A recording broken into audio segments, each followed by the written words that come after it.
So we are going to be looking at a scenario where the Swedish Empire comes back to the modern day. The Swedish Empire at their peak was a massive empire, even having parts inside of Germany when it was kind of split up into the Holy Roman Empire, even having parts of Finland and going down into Estonia. Don't wonder what happened here. Just right here, right there. If you live in this zone, mainly over in Iowa, it's in L state, right there. Okay. Okay. All right. Let's go ahead and get into the video. So the Swedish Empire is back, and well, the first place they are going to be sending their troops over into is going to be the rest of Finland. So we see the Swedish troops enter into these new lands. The Swedish Empire's military is pretty strong because they do have parts of Norway and a little bit of Russia as well as Estonia and the German areas. But soon enough we see the surrender of Finland. After they get all of the Finnish land, we see them declare war on Lithuania.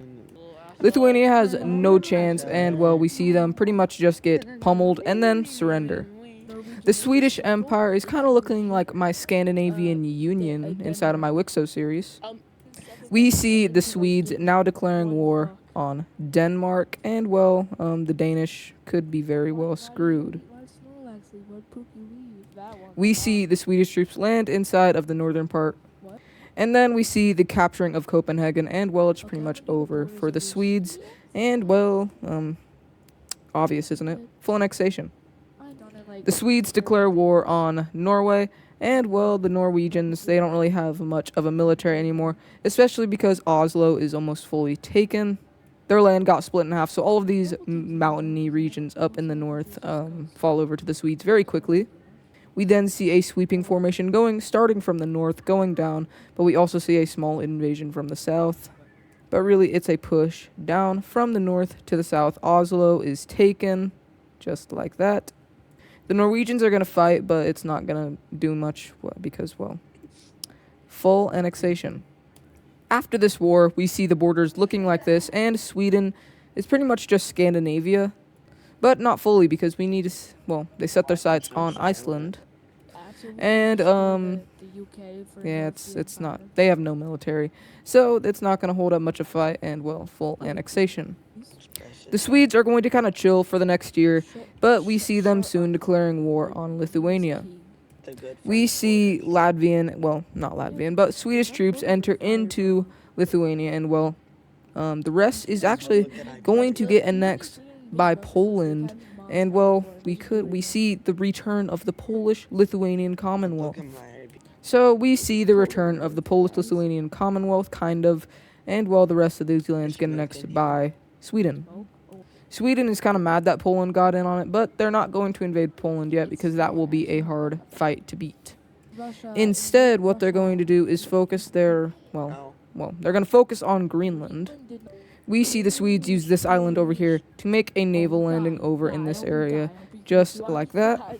We also see them go around over here and start making a landing over in the northern part, capturing a lot of these areas, well, the populated areas, and, well, they're getting a lot of oil out of this, which they probably need because Sweden does not have as much oil as Norway, which is just proves why Norway is better than Sweden in many ways because Norway is richer than Sweden, and, well, yeah, Norway is better than Sweden. But after a little bit, we just have the Swedish government kind of surrendering for the Greenland government. So the Swedish Empire is growing massively, and now what they're going to do is focus their eyes somewhere else that's not over in Europe. We see I guess they're not leaving Europe. We see the Norwegian, they really should be the Norwegians, but the Swedish declaring war on Ireland. Well, the Swedish are going to completely destroy the Irish very quickly. The Irish did not see this coming, and, well, full annexation. So the Swedish have themselves a pretty dang big empire, and, well, we see a couple countries not really be very fond of this. We see Russia form a pact against Sweden. We also see Belarus, and we also see Serbia as well joining this. Probably won't do much, but we also see North Macedonia, Bulgaria, and Slovakia join in on this. But we see Ukraine join in on the red team, as well as Georgia. But we see France join in on the red team. And that is because of this next move. We see, well, the Swedes declare war on Germany. We see the Swedes go in through Denmark and all of these little parts they have inside of the Baltic area, capturing all of these areas. We also see the French move into these areas just like this, going pretty quickly around these areas. Poland yet again joins this war, and well, they capture Berlin very quickly inside of this war and take over these lands. We see Saxony declare their independence away from Germany. Well, this really isn't Saxony, but I'm just going to call it Saxony because I don't really know these German regions. The Swedes push down a little bit more into this territory, as well as the French. The Netherlands also join in on this war and send their troops into Germany.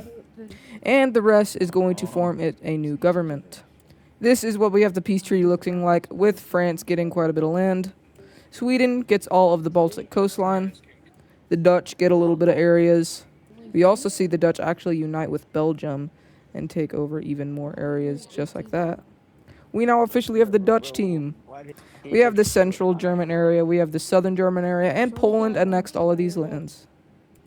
Well, the Swedes are going to say screw it and begin their invasion of the Russian area, taking Karelia very quickly, as well as invading into these areas over here, and also heading into these areas of Belarus. The Ukrainians are going to take out Slovakia, and well, the Russians are going to completely destroy Georgia, while also heading into these parts of Crimea, and over here inside of Ukraine, taking over a lot of these areas. And well, Poland joins the war again. And well, they begin to take over areas like this. And well, yeah, they even head into these areas. They don't really care. The Polish do not care about the rules. The Polish are going to surprise the Russians by this surprise invasion and completely take over the Belarusian area. The Swedish are going to keep invading into Russia, taking over a lot of these areas like this. But then the Russian winter sets in, and well, the Swedish have a pretty good winter military, but come on, it's the Russians. The Russians are going to push back against the Swedes, but then the Russians are soon running out of money. They can't afford to pay their troops anymore, so what they're going to do is surrender over to Sweden. So here are what the new borders of the world look like.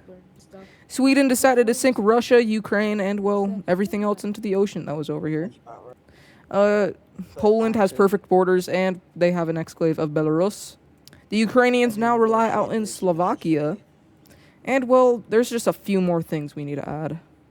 So, I have just fixed the whole, I've just fixed everything over here, so don't worry about that. Also get rid of Hawaii. What else needs to be fixed? Oh, I know. So, the Mediterranean Sea is its own new country now, and it looks beautiful. The British Raj makes a return underneath a new color. This is amazing. We now need to add in the best country ever, that being the Norwegian country of Ada's Pros series. Now the borders are perfect, but there is one more thing I need to fix. We need to finally put the old empire back in its spot. I hope you guys enjoyed this video. Make sure to like and subscribe, and I will see you guys in the next episode. Goodbye.